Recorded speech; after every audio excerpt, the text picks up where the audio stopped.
Bismillahirrahmanirrahim. Assalamualaikum warahmatullahi wabarakatuh. Salam keselamatan, rahmat dan barakah dari Allah Subhanahu wa taala untuk kita semua. Pertama-tama syukur alhamdulillah kita panjatkan kepada Allah Subhanahu wa taala. Malam hari ini kita masih diberi kesempatan sekaligus kesehatan. Mudah-mudahan kita semuanya senantiasa sehat walafiat salam.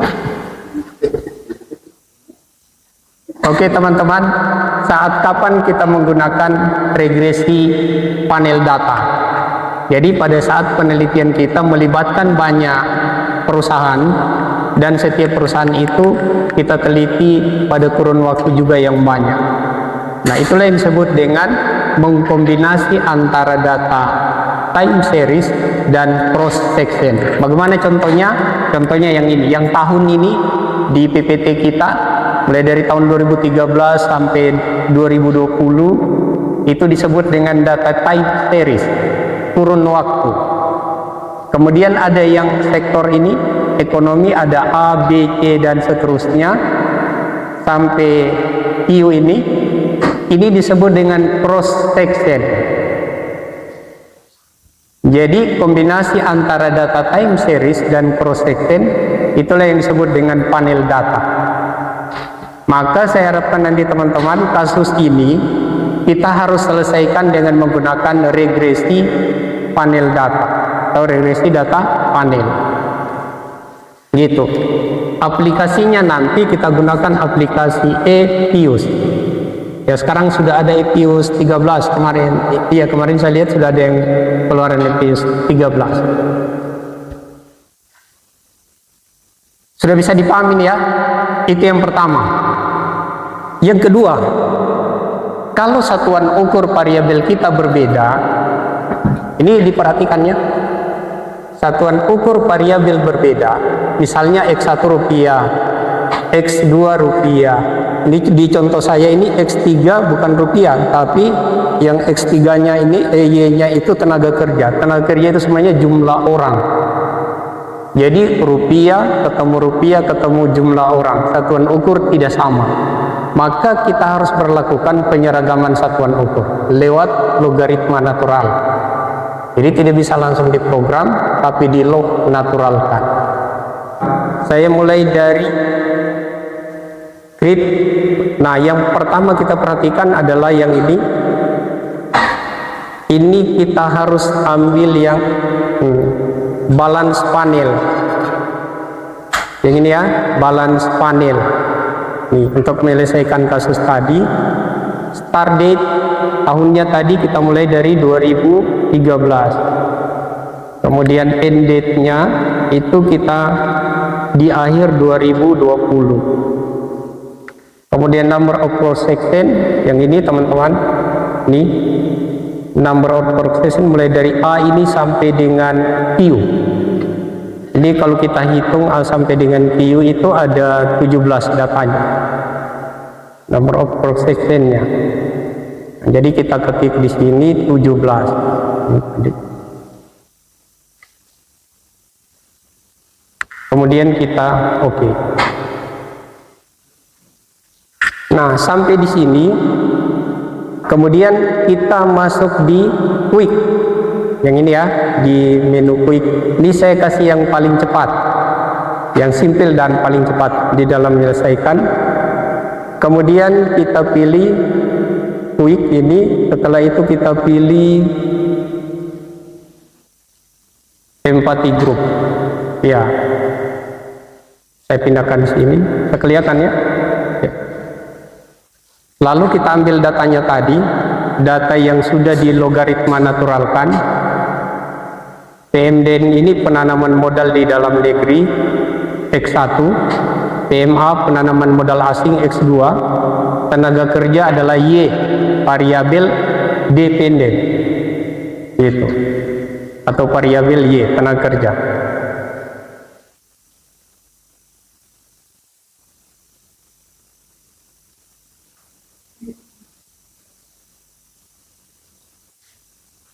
Kemudian ini kita copy paste sini di atasnya ya, seperti ini. Nah, di sini sudah ada PMDN, PMA, kemudian tenaga kerja. Sudah bisa sampai sini? Saya ulang dulu prosedurnya tadi ya. Panel data itu adalah penggabungan antara time series dan cross section. Ketika satuan ukur berbeda, maka dilakukan logaritma natural untuk menyeragamkan satuan ukur. Kalau sudah selesai itu, cara inputnya seperti ini tadi. Kemudian kita masuk lagi pada quick. Nih, kemudian kita estimate equation. Nah, perhatikan di sini persamaannya ya. Persamaan regresi panel data. Waalaikumsalam. Y-nya adalah tenaga kerja.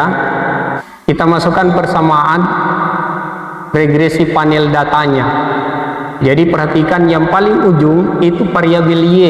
Variabel Y kita adalah tenaga kerja. Setelah itu kita masukkan intercept atau bilangan konstan. Nah, di dalam persamaan ini itu kita menggunakan simbol C, konstanta. C itu konstanta ya. Setelah itu kita spasi, batasnya ini hanya spasi saja, sorry. C, kemudian variabel X1.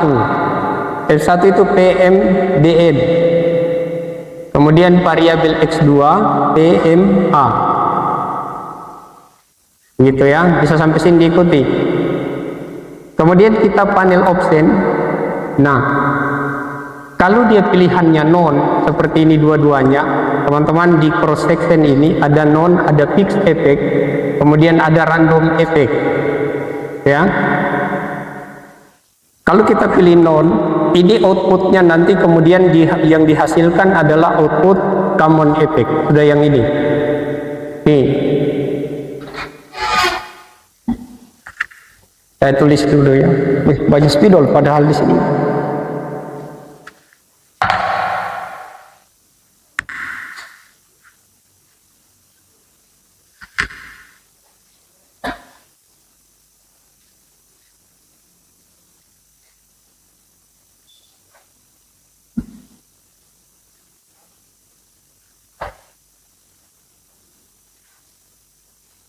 Saya singkat-singkat ya, common effect model. Setelah itu fixed effect model. Setelah itu random effect model. Nah, jadi di regresi panel data ini teman-teman, output yang dihasilkan adalah 3 ini. Ini yang disebut dengan common effect model. Karena saya tadi pilihannya itu non. Jadi di cross sectionnya non, kemudian yang di bawahnya tadi juga non. Nah, ini kemudian saya simpan dulu sementara di sini. Saya kasih nama ya. Jadi saya kasih nama ini common effect model, CEM underscore model.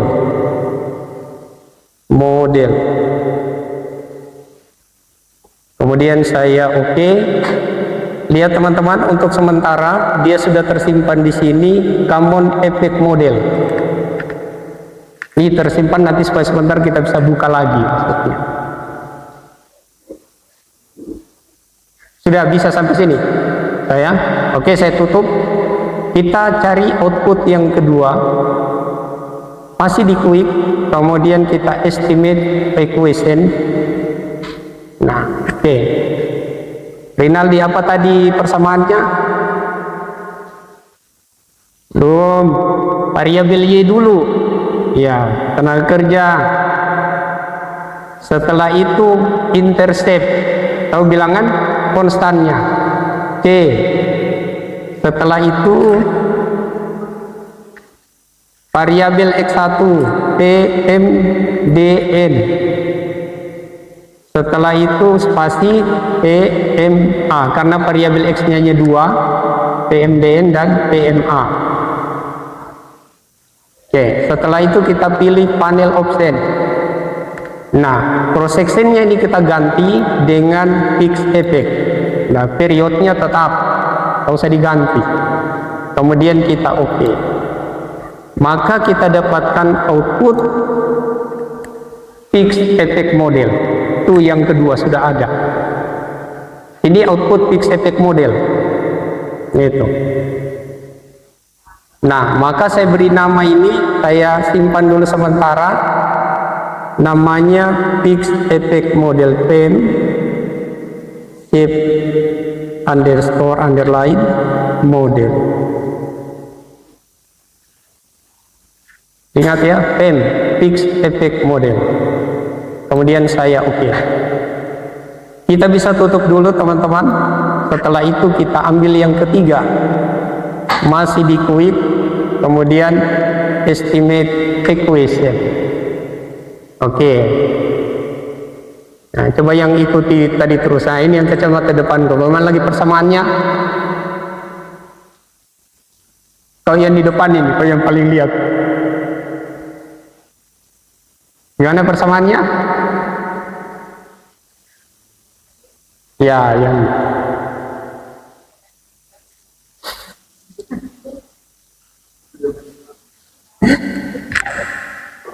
samaannya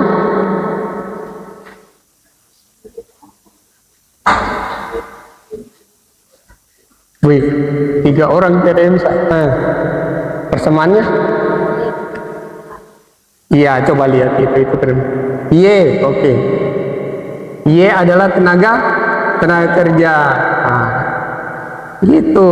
Y dulu. Setelah Y adalah intercept. Nah, konstanta. Intercept itu konstanta. Bahasa Bugisnya toh. C. Maka di sini kita kasih C. Setelah itu variabel X1, independen 1. Nah, variabel kita adalah PMDN, penanaman modal dalam negeri. Setelah itu variabel X2 nya adalah penanaman modal asing. Nah, setelah ini kemudian kita masuk pada panel open, lalu kita pilih cross section untuk random. Gitu. Dapatlah kita output yang random effect model. Nah, sudah ini. Jadi teman-teman ini nanti tinggal di copy paste masuk di lampiran skripsi kita. Gitu. Boleh print screen, boleh tinggal di copy begini, di copy seperti kita mau copy naskah. Ini tinggal di snip masuk. Nah, ini tinggal di copy ya, di copy saja seperti ini semuanya. Gitu. Ini kalau kita copy ini, nah, gitu. Tinggal kita copy paste, pindah. Baik, saya tidak perlu lagi karena saya simpan saja di sini. Nah, saya beri nama ini dengan nama RAM, random effect model. Oke. Underscore kemudian RAM model. Oke, lihat teman-teman di menu ini sini ya. Ini sudah ada 3, ada RAM model, ada FEM, kemudian ada CEM, ada FEM, dan ada RAM. Gitu. Panel data itu menghasilkan 3 output. Oke. Karena ada 3, maka kita disuruh memilih 1 dari 3 ini. Mana yang terpilih di antara 3 ini untuk dijadikan dasar di dalam menjawab masalah, tujuan, dan menguji hipotesis. Gitu. Nah, maka kita masuk ini pada tahapan yang berikutnya, tahap pemilihan model. Pemilihan model.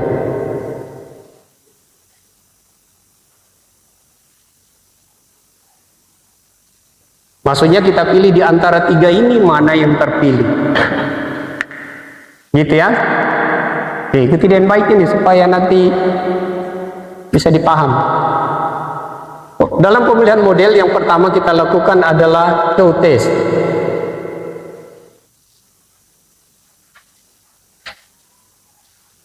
Atau uji cow. Nah, show test, uji cow. Nah, Bagaimana cara melakukan uji Chow ini? Perhatikan, yang kita versuskan ini adalah ini ya, yang ini sama yang di atas ini. Jadi yang kita versuskan di uji Chow itu adalah PEM, Fixed Effect Model, versus CEM, Common Effect Model, begitu. Jadi Fixed Effect Model versus Common Effect Model. Nah, standar yang kita pakai adalah output PEM, gitu. Saya tutup dulu yang ini. Nah, kita lihat output PEM yang mana itu. Ini CEM yang di atas ya. Yang kedua yang PEM. Ini kita buka, maka saya tinggal klik ini dan saya double klik. Nah, ini sudah kelihatan. Kemudian untuk lakukan uji, kita masuk di view. Ingat ini langkah-langkahnya ya. View, kemudian kita pilih Fixed Random Effect dan kita pilih yang ini, yang paling atas ini, Likelihood Ratio. Nah, kemudian itu saya pilih dan hasilnya sudah keluar. Yang dijadikan patokan adalah nilai cross section T-square. Itu yang ini, mana saya punya pointer tadi. Nih, yang ini cross section T-square probabilitas yang ini 0,0199. Jadi saya tulis dulu di sini cross section T-square probabilitas yang sana ini probabilitas cross section T-square. Kalau dia lebih kecil dari 0,05 ya, dia lebih kecil dari 0,05, maka yang diterima adalah PEM. Sebaliknya, kalau dia lebih besar dari 0,05, maka yang diterima adalah CEM. Gitu. Nih, cross section T-square probabilitas dari cross section T-square 0,0199. Berarti ini dia berada di sini 0,0199. Yang ini ya, nih 0,0199 lebih kecil dari 0,05. Renaldi, kenapa kita pakai standar 0,05 cut off-nya? Karena iya, probabilitas berbuat salah 5%. Artinya di dalam tes ini 95% benar. Kita bisa percaya 95% benar. Oke. Jadi keputusan kita pada uji Chow atau Chow test ini, model yang terpilih adalah model PEM. Ini terpilih ya, terpilih dia ini, terpilih. Ingat, nah ada kaidahnya begini. Jika pada saat kita melaksanakan Chow test yang terpilih adalah PEM itu, Fixed Effect Model, maka uji harus dilanjutkan pada tahap yang kedua yang disebut dengan Hausman test. Tapi apabila pada Chow test yang terpilih adalah Common Effect Model, maka tidak perlu dilanjutkan dengan uji yang kedua. Output langsung final kita jadikan bahan untuk membahas skripsi. Kalau sekiranya yang ini terpilih, seandainya Common Effect Model yang terpilih, maka tidak ada uji lanjutan. Ini langsung kita jadikan model CEM itu tadi, Common Effect Model, itu langsung jadi bahan untuk bahas skripsi. Cuma karena temuan kita ternyata PEM yang terpilih, maka kita lanjut lagi dengan tahap yang kedua yang disebut dengan Hausman test.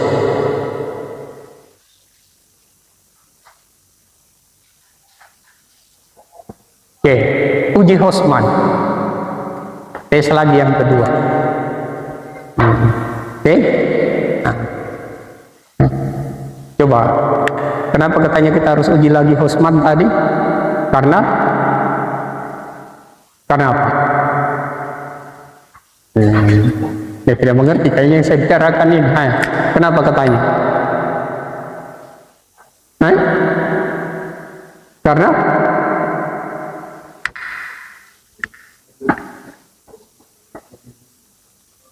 coba mulai belajar mengikuti, memahami ya.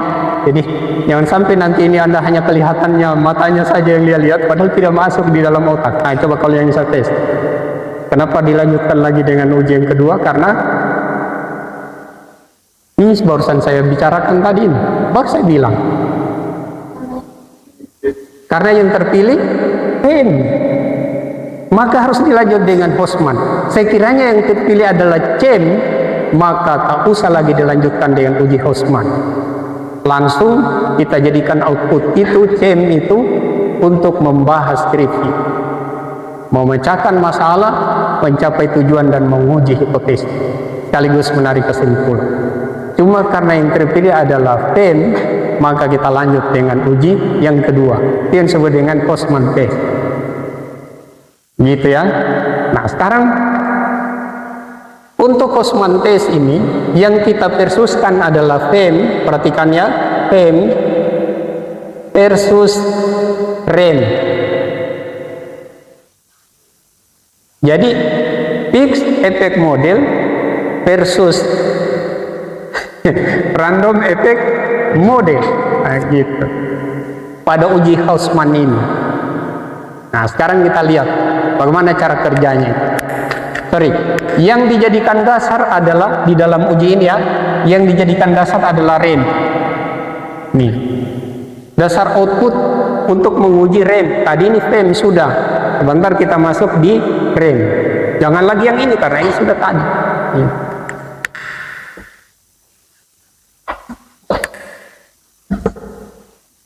Saya tutup yang ini, kita ambil yang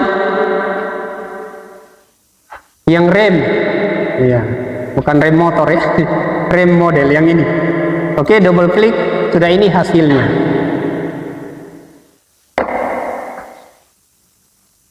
Lihat, saya lakukan lagi uji Hosman, kemudian ini tetap view, masuk di view, kemudian kita masuk di sini dia sudah tulis ini Hosman test yang paling bawah. Itu.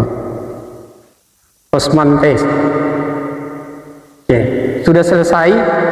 Yang dijadikan patokan teman-teman adalah yang cross section random effect. Cross section random probabilitasnya ini 0,0555. Nih.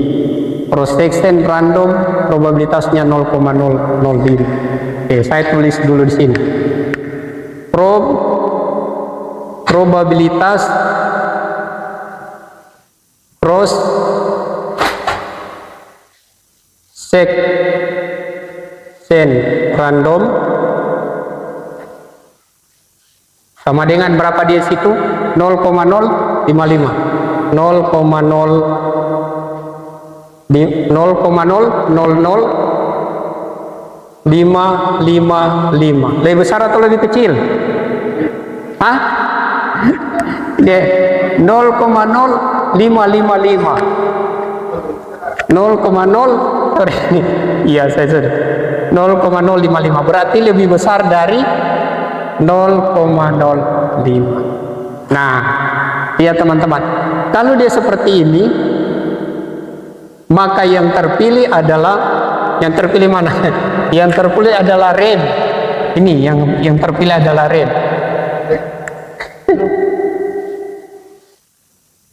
Rem.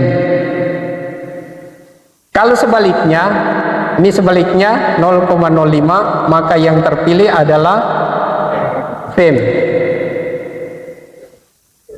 Jadi kita tandai ini terpilih.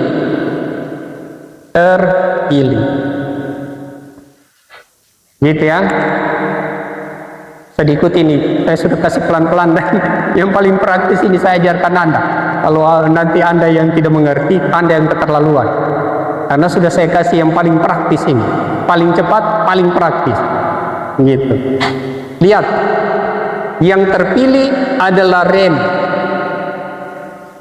Karena berbeda, hasil di sini yang pertama ini adalah fem dan yang kedua adalah rem. Ini berbeda ya, tidak sama. Maka harus lanjut pada uji yang ketiga.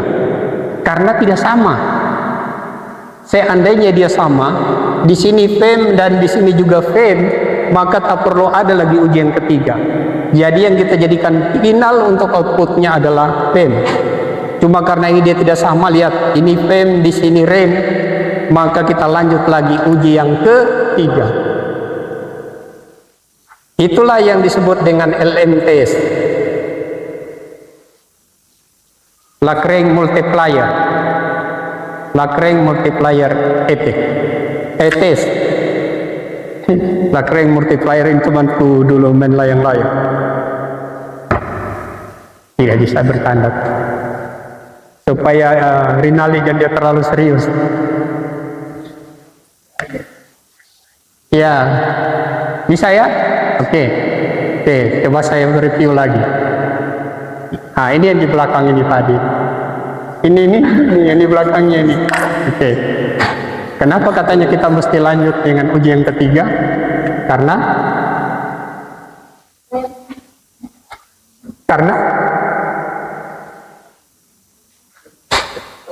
iya, karena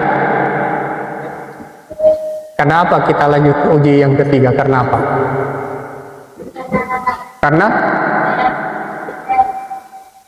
Karena yang terpilih rem, ini remnya, itu berbeda dengan hasil terpilih pertama di cow test. Seandainya dia sama, maka tidak perlu lagi lanjut uji tahap 3. Cuma karena berbeda, maka kita lanjutkan dengan LM test, Lagrange multiplier test, LM. Nah, yang kita jadikan nanti dasar untuk melakukan uji ini adalah, kalau yang di sini tadi ini LM test, saya tulis dulu ya. Yang kita jadikan fem sudah, rem sudah, kemudian adalah rem versus cem. Itu rem versus cem. Itu. Siapa yang tahu yang mana yang jadikan dasar untuk output, dasar output untuk uji? Adalah cem. Adalah yang ini. Kenapa cem? Karena dia belum. Nah, jadi sini fem. Lihat itu arah-arahnya ya. Fem, rem, cem. Jangan lagi rem. Sudah 2 kali, double nanti dengan yang di atas. Berarti cem. Nah, sekarang kita kerjakan di sini. Cem.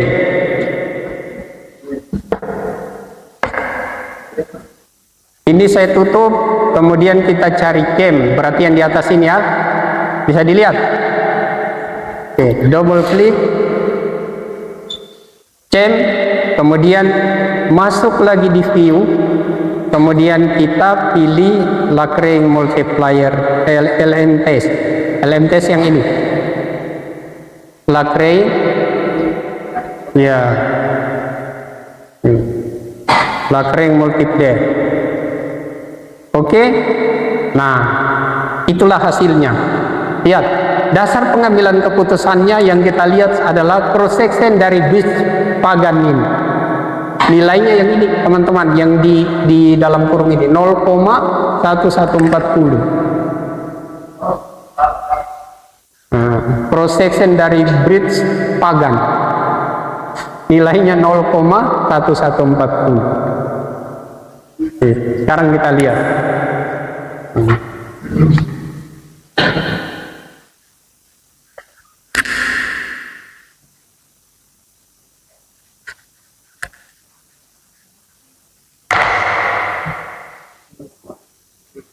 Itu ya, yang ini nih.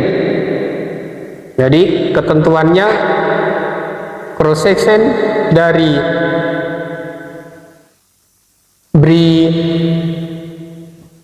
pagan Kalau dia lebih besar dari 0,05, maka yang terpilih adalah CEM. Kalau dia sebaliknya, maka yang terpilih adalah REM. Jadi ketika cross section bridge pagan ini lebih besar dari 0,05, ini 0,1140, berarti ini 0,1140 lebih besar dari 0,05, berarti yang terpilih adalah CEM. Ini terpilih.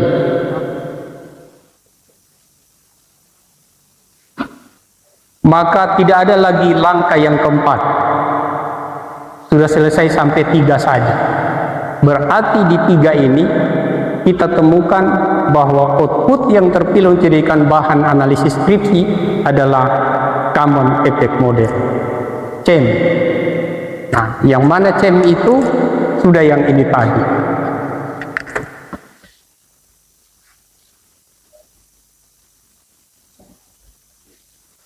Inilah yang kemudian teman-teman dijadikan dasar untuk membahas skripsi. Sekarang saya munculkan persamaan regresi data panelnya. Ya, itu kita tinggal klik ini, kemudian representation. Sebentar dulu, saya terangkan dulu yang ini sebelum saya munculkan itu persamaannya. Semua fokus dulu, lalu persamaan regresi panel data yang kita munculkan dari output ini adalah, ini saya tulis ya, Y sama dengan A ditambah B1 X1 ditambah B2 X2. Berapa A-nya? A-nya adalah ini C, konstan tadi itu. Yang ini 171, ini 64,83. Itu nilai A-nya, nilai konstan. Jadi ini 171, berapa itu 171? 64 tambah koefisien B. Untuk B dari X1 PMDN B X1 ya. Nah, 0,57288, 0,572 di sini. 0,572. Teman-teman, ini karena variabelnya tadi PMDN bisa ditulis di sini PMDN. Ini X1 diganti dengan PMDN ditambah koefisien regresi ini yang kedua 0,215. Nah, ini 0,21 PMA. Iya, PMA atau X2. Ini koefisiennya, koefisien gitu. Nah, dari sini kita sudah tahu bahwa ternyata PMDN ini punya pengaruh yang positif terhadap serapan tenaga kerja di Sulawesi Tenggara. Sama juga dengan PMA punya pengaruh yang positif terhadap daya serap tenaga kerja di Sulawesi Tenggara. Nah, sekarang lihat, kalau kita buat skripsi dengan pola ini tadi, maka judulnya adalah 1. Pengaruh penanaman modal dalam negeri dan penanaman modal asing terhadap daya serap tenaga kerja di Sulawesi Tenggara. Itu judulnya. Permasalahannya akan ada 3. Nomor 1, apakah penanaman modal dalam negeri dan penanaman modal asing secara simultan berpengaruh terhadap daya serap tenaga kerja di Sulawesi Tenggara? Itu rumusan masalah nomor 1. Nomor 2, apakah PMDN berpengaruh terhadap daya serap tenaga kerja? Dan yang ketiga, apakah PMA berpengaruh terhadap? Tujuannya untuk mengetahui pengaruh tadi, hipotesisnya PMDN dan PMA secara simultan berpengaruh positif dan signifikan. Positifnya di mana? Positifnya kita lihat nilai yang ini positif dan yang ini signifikan, probabilitas. Signifikan kita lihat ini. Nah, jadi hati-hati ya teman-teman, biasa kalau di ujian skripsi Anda bisa ditanya, coba buktikan kepada saya, ini temuan hasil penelitian Anda ini pengaruh positif dan signifikan. Coba Anda bisa yakinkan saya dari mana ini? Gitu itu, dia tanya penguji. Nah, Anda tunjukkan saja, ini dari sini Pak, ini outputnya Pak. Yang ini positif koefisiennya dan probabilitasnya ini di bawah dari 0,05. Itu yang disebut dengan positif dan signifikan. Jadi kalau dia tidak signifikan, berarti di sininya ini lebih tinggi dari 0,05. Itu berarti tidak signifikan. Kalau dia negatif, berarti ada tanda negatif di gitu. Jadi dengan model ini, permasalahan terjawab, tujuan tercapai, hipotesis terbukti. Sudah terbukti hipotesisnya ini.